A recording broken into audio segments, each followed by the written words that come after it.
जय शनिदेव सभी को। कैसे हैं आप सब? जल्दी से कमेंट में जय शनिदेव लिख दीजिए। शनिदेव की कृपा आप सब पर बनी रहे। शनिदेव को ग्रहों का राजा कहा जाता है। भगवान भोलेनाथ ने इन्हें न्याय के देवता की उपाधि दी है। शनिदेव को बहुत जल्दी क्रोध आता है। इसी क्रोध की वजह से अपने पिता सूर्य से इनकी नाराजगी बनी रहती है। इनके क्रोध से सभी बचने की पूरी कोशिश करते हैं, वरना व्यक्ति पर मुसीबतों का पहाड़ टूट पड़ता है। इसलिए इन्हें प्रसन्न करने के लिए शनिवार का व्रत रखा जाता है। व्यक्ति शनि दोष से बचने के लिए और उन्हें शांत रखने के लिए अनेकों उपाय करता है। शनि की कृपा से सबको सुख और वैभव की प्राप्ति होती है। जो लोग शनिवार का व्रत करते हैं उनको पूजा के समय शनिवार की व्रत की कथा को सुनना चाहिए। और आइए अब मैं आपको सुनाने जा रही हूँ शनिवार की व्रत कथा, जिसको सुनने मात्र से ही सभी सुख और वैभव की प्राप्ति होती है। एक बार सभी 9 ग्रहों सूर्य, चंद्र, मंगल, बुध, बृहस्पति, शुक्र, शनि, राहु और केतु में बहस हो गई कि कौन सबसे बड़ा है। आपस में लड़ने के बाद सभी देवराज इंद्र के पास पहुंच गए। इंद्र असमंजस में पड़ गए और ऐसी स्थिति में वह निर्णय नहीं दे पाए, परंतु उन्होंने सभी ग्रहों को सुझाव दिया कि पृथ्वी पर राजा विक्रमादित्य ही इसका फैसला कर सकते हैं, क्योंकि वे बहुत ही न्यायप्रिय राजा हैं। सभी पृथ्वी पर राजा विक्रमादित्य के पास गए और अपने आने का कारण बताया। राजा उनकी समस्या को सुनकर बहुत परेशान हो गए। उनका चिंतित होना लाजमी था, क्योंकि जिसको भी किसी से छोटा बताया तो वही गुस्सा कर जाएगा। राजा के काफी सोच विचार के बाद उन्हें एक उपाय सूझा। उन्होंने सुवर्ण, रजत, कांस्य, पीतल, शीशा, रागा, जस्ता, अभ्रक और लोह से 9 सिंहासन का निर्माण कराया और उन्हें इसी तरह से क्रम में रखा गया। सबसे निवेदन किया गया कि क्रम अनुसार सिंहासन पर आसन ग्रहण करें। शर्त रखी गई कि जो सबसे अंतिम में सिंहासन पर आसन ग्रहण करेगा वही सबसे छोटा माना जाएगा, जिसकी वजह से शनिदेव सबसे बाद में आसन प्राप्त कर सके और सबसे छोटे कहलाए। क्रोध के आवेश में आकर शनिदेव ने सोचा कि राजा ने यह सब जानबूझकर किया है और कुपित हो गए और कुपित होकर राजा से कहा कि राजा, तू मुझे नहीं जानता।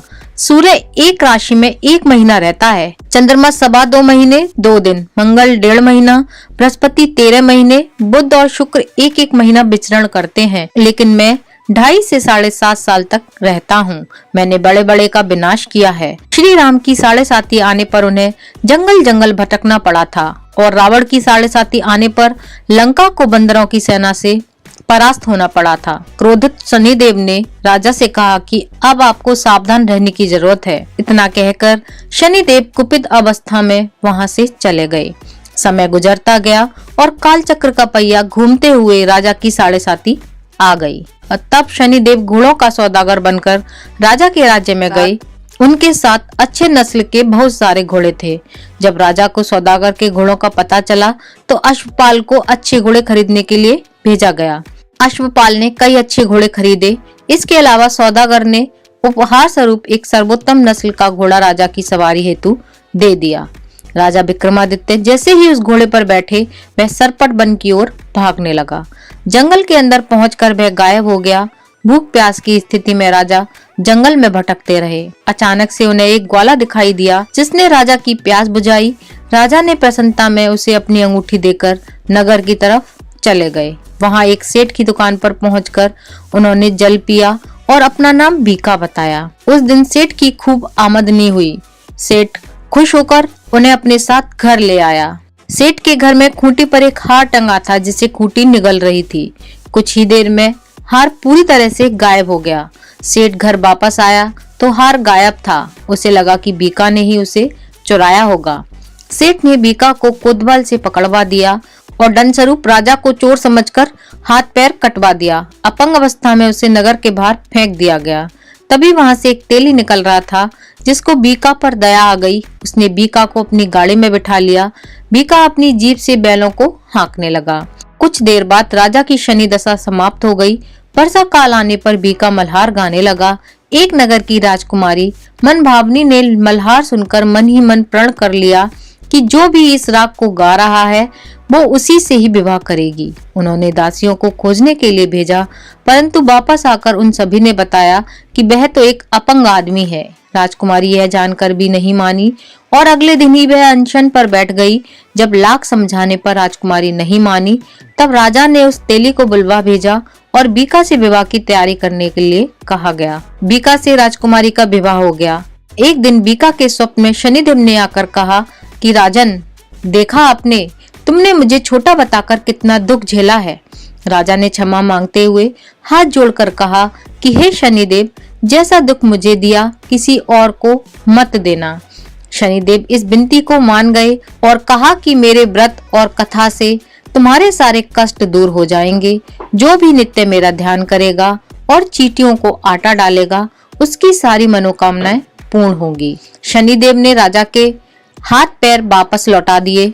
दूसरे दिन जब सुबह राजकुमारी की आंख खुली तो वह आश्चर्यचकित हो गई। बीका ने मनभावनी को बताया कि वह उज्जैन का राजा विक्रमादित्य है। मनभावनी खुशी से फूली नहीं समा रही थी। राजा और नगरवासी सभी अत्यंत प्रसन्न हुए। सेठ ने जब यह सुना तो वह पैरों पर गिरकर क्षमा मांगने लगा। राजा ने कहा कि यह सब शनिदेव के कोप के प्रभाव से था और इसमें किसी का कोई दोष नहीं है।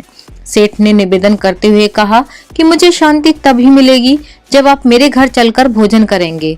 सेठ ने कई प्रकार के व्यंजनों से राजा का सत्कार किया।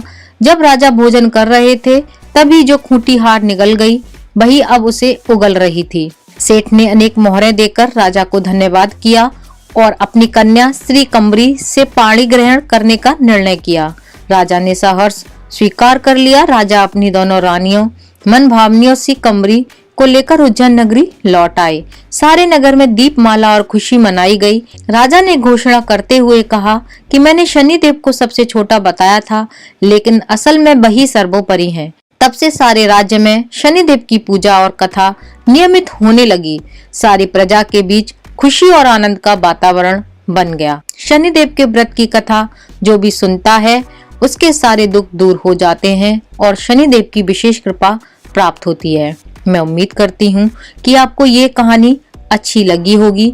अच्छी लगी हो तो कमेंट करके जरूर बताना और अपने फ्रेंड्स और फैमिली मेंबर्स के साथ शेयर भी करना और अपने इस चैनल को सब्सक्राइब करना मत भूलना। और अगर वीडियो अच्छी लगे तो एक लाइक प्लीज जरूर देना। मिलती हूँ फिर एक नई जानकारी के साथ। तब तक के लिए जय शनिदेव।